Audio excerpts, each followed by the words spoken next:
And if you want to follow along with today's tutorial, follow the link down below to get your project files so you can follow along and render your own piece of jewelry. And finally, before we get into KeyShot, I want to mention it is important to have good quality references when you create your renderings. So I'm going to be rendering a solitaire ring. It is a ring with a single diamond on it, and I'm going to be using the image you see on the right-hand side here primarily as my reference, but I encourage you to go and check out Google and find your own sources of inspiration and reference for your own renderings as well.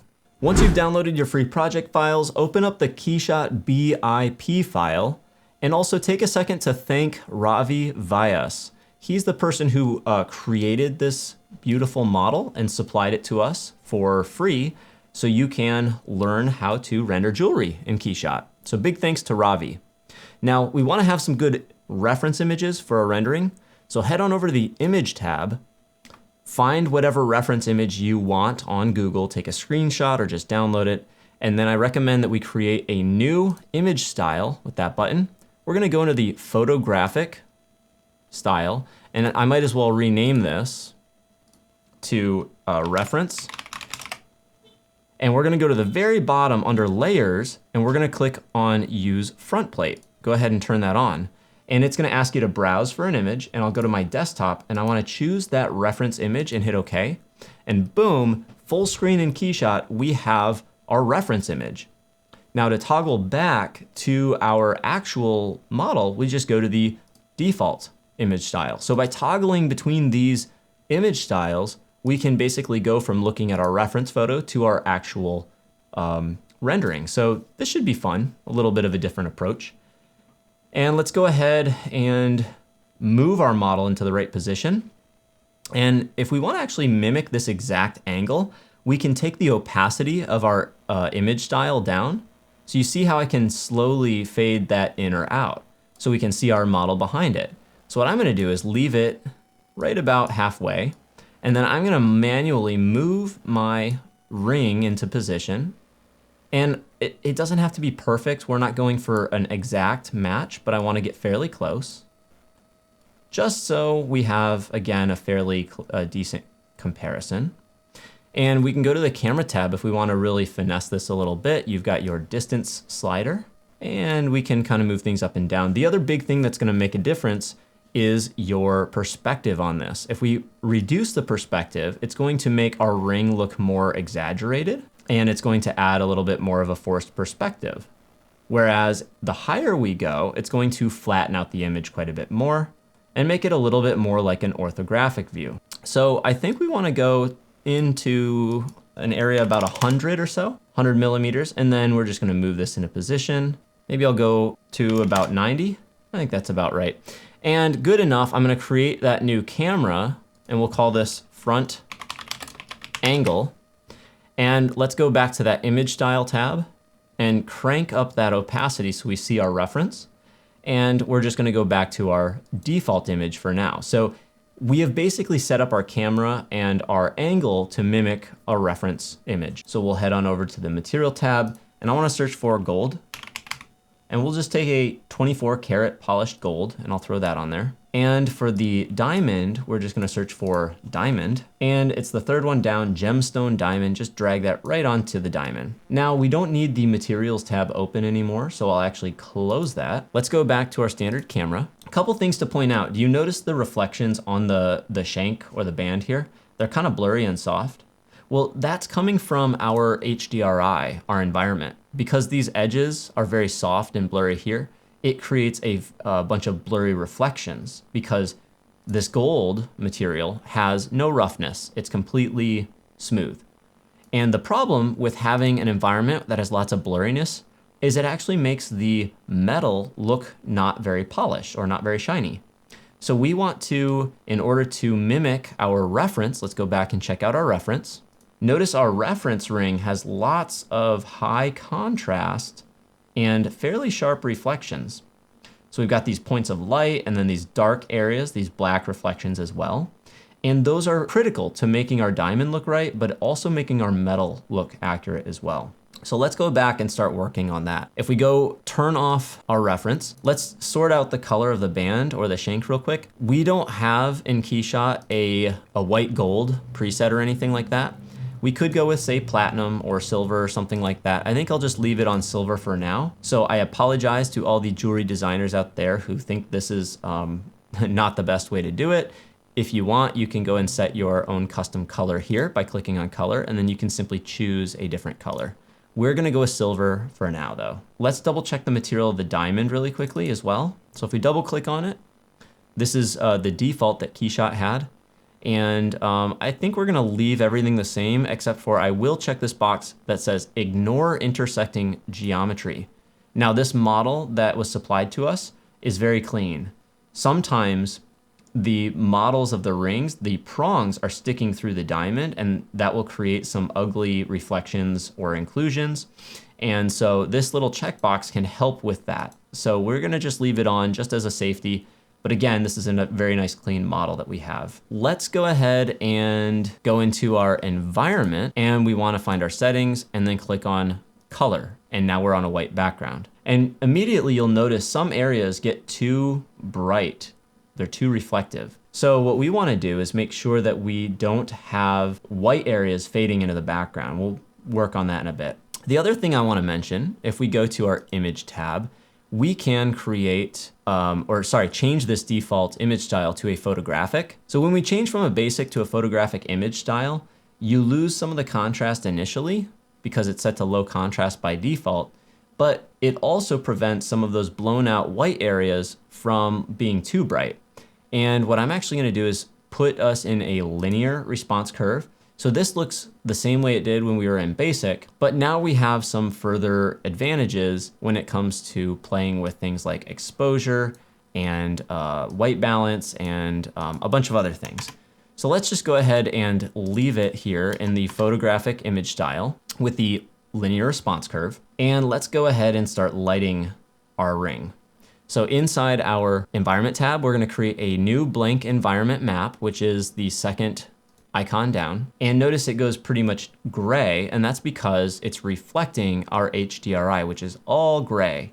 If we were to show our lighting environment, you would see we're in a big old gray room, nothing else going on. So we're gonna put it back on a white color background, and now we have to paint in all of our reflections and light that are gonna be reflected within our model. So if we look one last time back here at our reference, we're gonna see that we want almost a subtle bluish gray color for the shank, and we want streaks of white and black and gray. So inside our image tab, if we create, let's go to our HDRI editor first. And what we wanna do is create a new pin. And when you click on this add pin button, you get a point of light, and it's now being reflected in the ring. So if we were to drag this to the floor, it creates a flat pin on the ground, and the bottom of the ring that's facing the ground is reflecting this light. If we want to make it bigger, we can drag the radius slider, and the larger this pin gets, the more light we're reflecting into our ring. So what we need to do is create a few reflections, some highlights and some dark areas as well. So we'll go ahead and leave this at something like 50, and we'll go ahead and leave pretty much everything else at the default. Now let's go ahead and create a new pin, and let's try creating a dark reflection.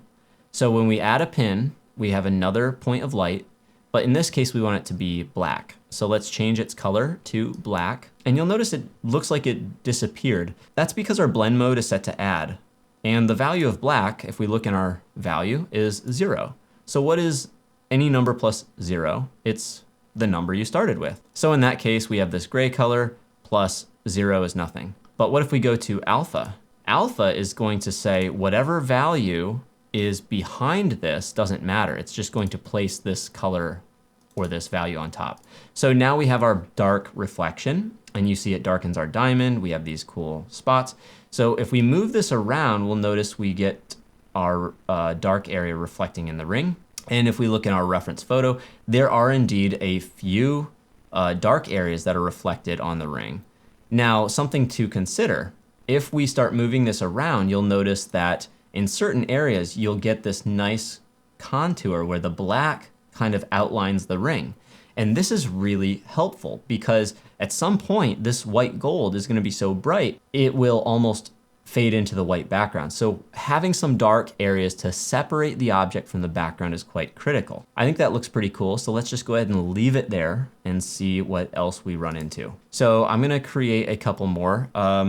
If you want to duplicate a pin, you can hold Alt on your keyboard and then click and drag the pin. So now we have a copy of that and we've moved it around. I want to do something kind of near the top like we did on the bottom to kind of separate this ring from the background. So I've actually moved this spot to the ceiling and now we have a little dark area. We can always change the size of it if it's too big. Pretty much just do whatever you want. There's no right and wrong way to do this, but the goal of this tutorial is to really show you how to light jewelry and how the HDRI editor can be used to do this quite quickly and effectively. I don't think we need this black one a whole lot quite yet. I don't know what to do with it, so I'm actually going to switch to a white pin. So I'm just going to change its color to white. So really at this point we can keep moving it around. We can try to make sure we're describing the contour of this shank or band a little bit better. The other thing we want to consider is the diamond itself, right? We want the gemstone to have enough light going into it. So if we put this directly behind or right into the diamond, you can see we get all these nice refractions and we get some nice color. Color is due to something called the Abbey value, and I think that's diffraction if I'm not mistaken. Anyway, we can do some cool stuff with that. At this point, I think I'm going to find something that looks nice on the gemstone. Just gonna keep playing around till I'm happy with it. That's quite nice. So almost in the middle. And then I want to make it a little smaller so it's not so big. The brightness, if we darken it, you'll see that we don't have quite as drastic of reflections in the gem. If we go back up to 1 or try 2, you'll find the higher you go, you'll just go to white inside the diamond. And I think we want to keep it from going to pure white. So let's just try 1. Let's also bring the overall color of the shank to life here. It's too dull and it's too dark gray. That's because it's reflecting our background here. Okay, so let's go ahead and select our background underneath all of our pins. And what we want to do is change the background color. Right now it's just a solid color. If we go to red, now our ring looks red. If we go to blue, looks blue. Well, we want something a little more interesting than this, so let's change it to a gradient. And now our ring starts coming to life and looking a lot more natural. And we're fading from a dark black to a white on the right. And if we were to turn all of our pins off, let's actually go ahead and add our pins to a folder. You can shift select all those pins and then drag them all into a new group, and then you can turn the group off. So this is our HDRI background with all the pins turned off. The little checkbox, you can turn them off. Now, making sure the background is set up properly, you can see this does most of the lighting at this point. It's pretty nice. But the problem is the ring doesn't look shiny, and that's because we have a gradient. We don't have sharp edges. If we have a sharp edge between white and black here, and it's, let's see if I can sharpen that up. So the closer the white and black get to each other, the more harsh those highlights and reflections are, and the more shiny it looks. So we want to balance this nice soft gradient with our nice sharp reflections and pins that we have. So we can go ahead and take something like this. Let's turn our pins back on. Looks pretty nice. But if we want to add some complexity, we can add another stop, which is this button. And now we've got a little point between the black and the white. And what you'll see very commonly is the black will be somewhere in the middle and the white will be toward the bottom. And this gives you a white, black, white, or gray, black, white. And this is going to give you that nice, the black is like a horizon line, and that's going to separate kind of the surface that faces down versus the surface that faces up. And that looks pretty nice. Nice and juicy, sharp reflections, nice contrast. Let's go ahead and take this pin, stop at the bottom, make sure it's pure white. Take the black in the middle, and maybe we don't want it to go to pure black, so let's maybe take this up to 20% maybe. And you'll notice just by playing around with this, you can get that ring to look as bright or dark as you want. I'm gonna put it right around 50% for now. All right, so the next thing that stands out to me is these black areas are pretty aggressive and they're pretty dark. So let's go and check out our pins and see if we can finesse them a little bit. So you can turn a pin off by unchecking the box next to it. So this one's pretty dark. I want to either make it smaller maybe, or not as dark, or maybe a little bit of both. So I can bring some of that blackness back in, and notice you'll get more black in the diamond as well. And it's just a balance. You just have to find that sweet spot where you think it's gonna look good. And for the dark black color, I'm gonna bring it up a little bit. I don't want it to be pure black. So if this was shot in a studio with the lights off, it's gonna reflect some of the dark areas of the studio. That's pretty nice. And I'll do the same thing with the one up top. Maybe I'll go to that 20% value again for the blacks. And overall, I think we're looking pretty good here. It certainly reads on a white background, but we do have the edges of the diamond that are looking a little bit lost here. Now, a couple things we can do to play with it. We can use something called Falloff. So if I bring the Falloff to 0, the edge of that reflection gets really sharp. And if I bring it way up, it's gonna get really soft. And this is interesting. So maybe the sharp-edged reflection in the ring or the shank here, maybe the sharp edge here is a little distracting, but if I soften it, it maybe looks a little bit less distracting to our eyes. The good news is when we soften it with the Falloff, the gem doesn't really care that, the diamond doesn't care that it's got a soft edge. All the light that goes in the diamond is gonna keep the diamond looking nice anyway. So we can go ahead and go with a soft Falloff, like 0.5, to really have a soft edge here, and then the diamond still looks pretty nice, if you ask me. And then you may wanna go a little bit bigger. All right, if you want this dead center, you can always take your azimuth and elevation and zero those out, but it's not gonna matter if it's truly centered. If my ring is not centered, my view might be off a little bit. So if I go to my camera, we can unlock our camera and you can turn on a grid with halves. And what you can do is you can see that my ring is off center. So if I move it over just a little bit, it'll help get those reflections centered much better. And I think we're looking pretty good overall. I like that, so I'll go ahead and save my camera. The other thing I wanna mention here is these reflections and how sharp they are and these kind of artifacts. So there's a couple things we can do. First of all, we wanna go into our background and see where it says resolution. We wanna make this 10,000 pixels wide. By going to a higher resolution and then hitting refresh, that's this button in the upper right-hand corner, it should give us some slightly sharper, reflections on the surface here. The other thing we can do, and this is up to you, but if we double click on this piece of geometry, if we go and select it in the scene tree, underneath our properties here, you can see there's an option for tessellation. Now, if I went into the material graph, you can see, if I disconnect this material from the surface, our surface has these triangles that make it up, and if they're not perfect, then the light reflecting off them could be affected by that. So one way around this is to render something called NURBS. And if we always render in NURBS for this part, basically it's going to not use triangles. I don't know if you see where my cursor is. There's this little bump on the edge of this dark reflection and it's imperfect. It makes it look kind of weird. But when I turn on render NURBS, that goes away. So it's that little type of thing where you may have a bump from the geometry that you don't want. And if you render in NURBS, it's like rendering in vector instead of pixels. It's going to have an infinitely smooth surface here. Now, if you render in NURBS, it does slow things down. So just be careful. But in where you need these perfect reflections, I think it's worth it. We don't need to do that with the diamond because it's made up of faceted edges. But another thing you could do, again, if you really wanted to, you could play around with and see what happens when you add a very small radius on the edge here. This is interesting. You can't use the rounded edges. I think this is a bug in 9.3. But if I toggle this on and off, now I can. And if you do a very, very small radius, the edge of the diamond should have some effect. So 0.2, enter. And you'll see now that I've gone very, very high, like 0.2, we're getting all this kind of weird artifacts on the edge. We don't want it to have these big soft radius because that's not how a diamond looks in real life. But notice that the refraction from the radius creates a dark line on the edge. And now the edges that I was losing to the white background are separated from the background.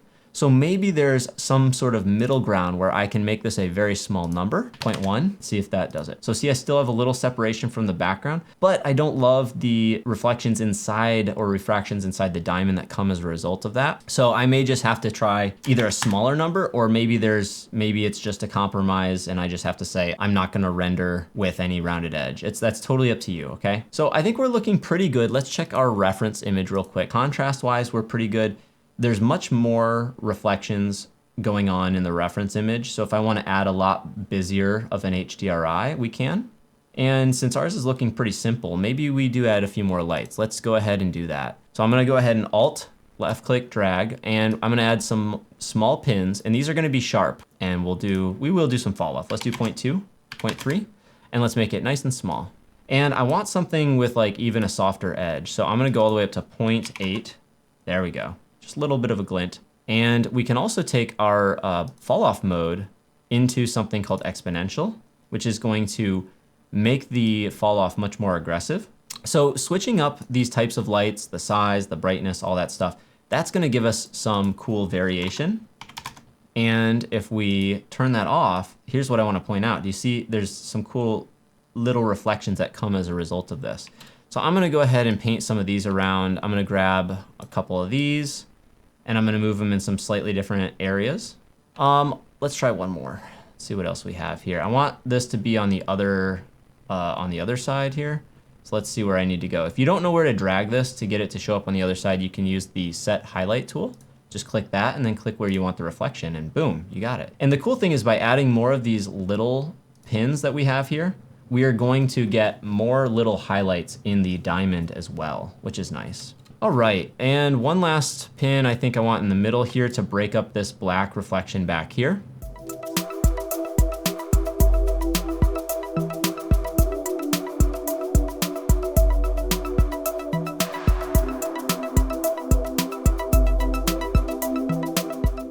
All right, so I wanna take this pin number 1 at the very bottom that's very sharp, and I'm gonna add just a little more fall off, or maybe I'll just take and try a different fall off mode. Maybe let's try exponential. There we go. Now, if we go to our reference image, we can see we're looking pretty good. The only other thing that the reference has that we don't is some more black highlights as well, or reflections rather. So maybe I want a few more of those. We can always take one of our pins, drag it out, and then change it to black. And now we have a dark spot that we can put. Maybe we want a couple of these across the bottom, kind of like the reference had. Let's go ahead and just add a couple of those. If you hold shift when you drag, you can drag those pins horizontally, so you get some symmetrical action going on. Or drag vertically and hold shift and you can move them up and down. Maybe one more in the middle just to even things out for symmetry.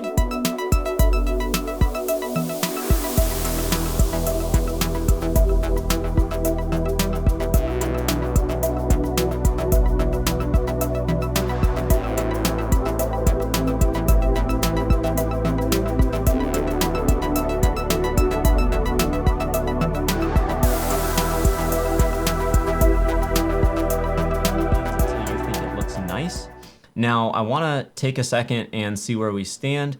If we go to our camera, I'll turn off the halves so we don't have those lines, the grid. And let's go to our image tab and check out our reference. So I tried to bring in more reflections and more dark areas to my ring. You'll notice again, this reference image is a little blue, but if we go to our image style here, we can now play with this post-processing. But before we get into that, let's make sure our rendering settings are correct. We've been in basic rendering this whole time, and interestingly enough, we should see a bit of a difference when we pop into jewelry mode. Go ahead and check this out. What I'm seeing is this diamond is coming to life with explosions of little color and more reflections and refractions and all sorts of cool stuff. So to me, this diamond is really popping now. And it's popping because we've got all these little points of light in here and all these dark areas to reflect. And it just looks beautiful. Let's see what we can do in the post-processing effects. I would leave all these settings for jewelry just the way they are. You can try product mode if you like. You can see if this is any better. Sometimes I personally do prefer product lighting mode in KeyShot, so it's up to you. Interior might render a little faster, but I think caustics look better in product mode. That's just my opinion. I think we have more detail in the diamond, if you ask me. So now in our image styles, let's play with a few things. Let's go first of all in that white balance and make it a little cooler. If we drag it to the left, it goes yellow. Drag it to the right, it goes blue. So let's zero it out and let's go a little to the right. So let's try 0.1 and it's way too blue. Let's try 0.05, way too blue, 0.01. And I think that might be enough. Let's try our reference and back to our ring. Cool. One thing I'm thinking is that the bottom of my ring is still a little too dark. I think I'm missing some highlight or some light on the bottom. So I can take this big pin and just increase the size of it, hopefully, and bring it up so we can see more of it underneath. And maybe as a result, we need to take the brightness down. Go back to our reference. One thing that I'm noticing is that the reference looks like it has just a little bit of a grit, a little bit of a tooth. And I know rings are supposed to look perfect, but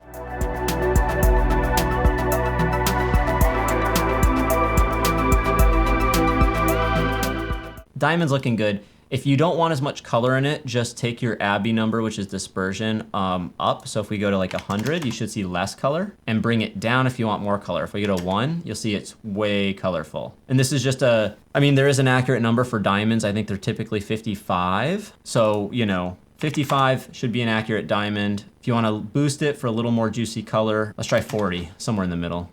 So if we go back to our image tab, the other thing we can play with is our contrast. What I want to do is take perhaps my exposure up just a hair, a little bit brighter, but I don't want to lose detail. See where we're losing detail in the middle? That's not so good. So maybe I'll bring my exposure down a little bit so we're not going to pure white. Contrast also, if you drag that slider, that'll, you know, boost contrast in the whole image. And then maybe you just want these blown out white areas, just take the whites or the highlights down, see which one you need to bring down so it doesn't get too bright. Maybe something like that.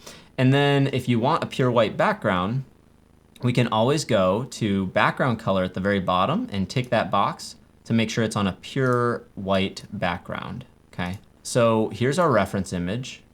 Still a little bit grittier than ours is. It's got more reflections and more highlights.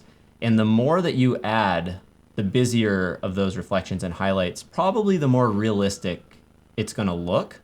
If you want, we can add just a little bit of bloom. So crank the bloom, crank the radius to something like 30. Now it's all blurry. And then when we bring the bloom threshold up, we have it only blur the brightest areas where there's a little reflection. Their diamond also has some darker reflections. So if you want more dark reflections in your diamond, just make sure you've got a pin and then make sure that pin is being reflected in the diamond itself. So if I move that pin over closer toward the front, we're gonna get more reflections of that dark area within the diamond itself. So if we want, we can have a few of these guys sitting right around the middle. And while that'll make the diamond have some dark areas, that will also give some dark reflections on the prongs as well. And when you check out our reference, you'll probably see the same thing. Dark areas in the diamond led to dark areas on the prongs and down below.